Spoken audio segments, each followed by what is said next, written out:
All right. Well, this is one of my latest passions, you might say. I've been collecting small pocket revolvers and pistols. This is the kind that in the 19th century you probably would run into in a dance hall, probably in the garter of some dance hall girl. This was her own personal protection, you might say. They range from the 1860s through the 1870s here. This one here is just for an example, because it was also popular at that time, but it's not the same as these. What's different? This is a Hopkins and Allen 32 rimfire. This is called a, what's it called? An XL? Yeah, an XL number 3. It's a 5-shot, and it's in 32 rimfire. These are all in 22 short. This is 22 short. And it's kind of hard to come by these days, but as you can see, it's about half the size of a regular 22 long rifle.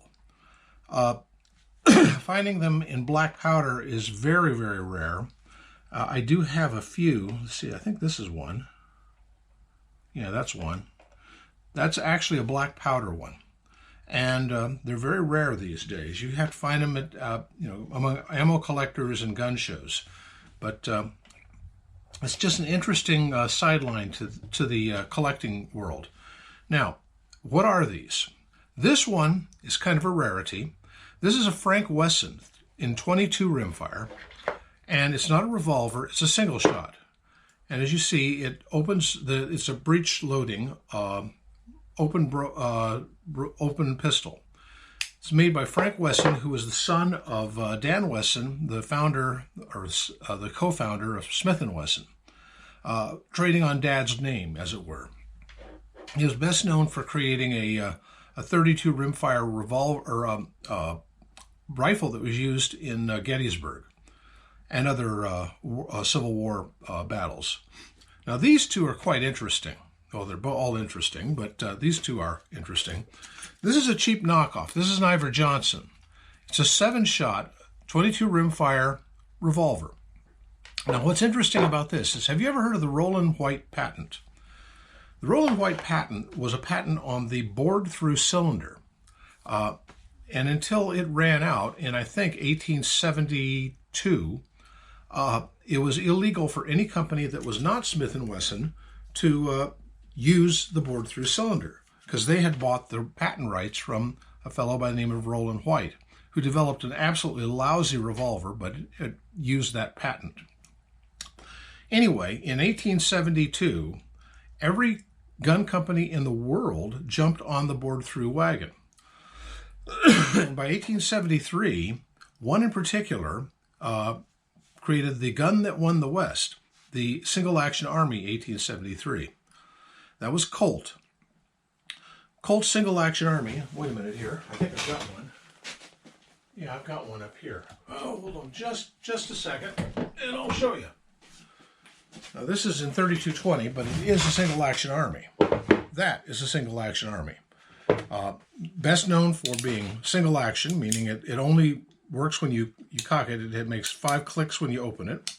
Has a gate to open up for reloading, which you put in half cock and then you can reload. And it uses a center fire round. These use a rimfire round. Now, this one happens to be, it's called a New Line 22 by Colt. And they're kind of rare these days. This one's from 1872. It's in 22 rimfire. And the way all of these work is you have to pull this central pin out to remove the cylinder to load it. I'll show you, this is an Ivor Johnson. This is a cheap knockoff of this one. And let me show you. You put it into half cock, pull the pin. Come on, pull the pin. Always hard to do. And then the cylinder comes out. And as you can see, it's a 7-shot. It's to get the fired cases out, you use this pin to poke them out. Then you put after you fill it up, you put this back in, which is always kind of difficult on any of these. and away you go. This one works relatively the same way. Also a 7-shot. What's interesting about these, well, there's many things interesting about them. This one's from, like I said, 1872. This one's from the 1880s. And again, it's just a 22 rimfire. Both of these were made, all three of them actually, for black powder 22s. This Ivor Johnson is extremely rare. When I bought it, it actually came with this museum tag on it.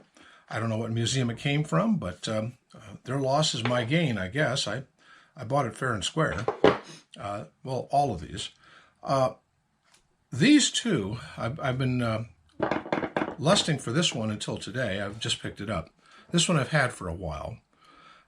They're kind of rare to find, and kind of there's a whole genre of collecting that's into these. I'm not that rich, and I don't really collect the high-end stuff, which is one reason I'm into this and not other really high-end guns.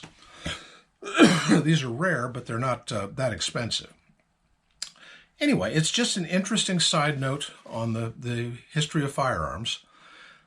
These never were real man-stoppers, but the fact is that they would poke a hole, and anyone who had one of these pointed at them realized that whoever's pointing it is bound and determined to poke a hole. And this was a way of saying, leave me alone, go away, or I'll poke a hole in you. And people usually agreed with that, and they went away. I think that modern revolvers work about the same way. Incidentally, if interested, I carry this. That's a North American Arms revolver. It basically does the same thing. This is in 22 long rifle, but it does basically the same thing as these ones.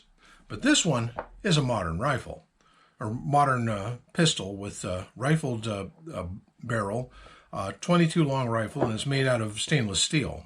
So it works well. These work well. The problem is that the ammo they shoot is getting rarer and rarer every day. I don't think anybody makes this anymore. But it's an interesting thing to collect.